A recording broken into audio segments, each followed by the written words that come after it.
A search and rescue continues this morning after a deadly collision between a regional American Airlines passenger plane and a military helicopter just before 10 o'clock last night near Washington, D.C. So this is a live look at the rescue efforts. Both aircrafts were transporting roughly 67 people at the time. At 64 on that American Airlines flight and 3 military personnel on that chopper. CBS News has learned at least 19 bodies have been pulled from the river where the aircraft went down. Natalie Brand is in Washington with more, and we do want to warn you, some of what you're about to see may be a little disturbing.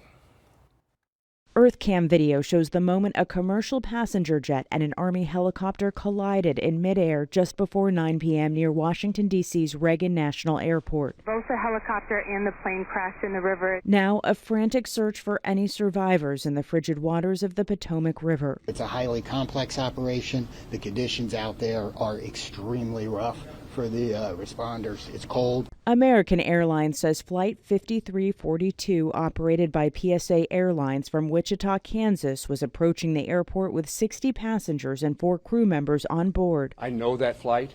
I've flown it many times myself, so this is a very personal circumstance. This man told a local CBS News affiliate that he believes his wife was on the plane returning from a business trip. She texted me that they were landing in 20 minutes. The rest of my text didn't get delivered.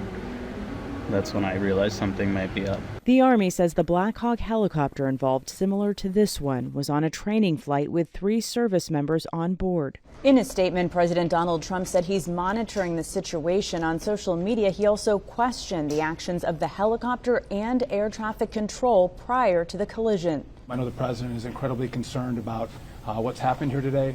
I'm sure we'll continue to hear more from him. Multiple agencies are investigating the incident, including the Pentagon, FBI, Federal Aviation Administration, with the National Transportation Safety Board taking the lead. Natalie Brand, CBS News, Washington. Dive teams at the crash site appear to have found at least one of the plane's 2 so-called black boxes, as well as pieces of passengers' luggage. U.S. Figure Skating says several of its members were on that flight, returning from a training camp. And according to officials on the ground, all air traffic in and out of Washington, D.C. Reagan National has been halted until 10 this morning.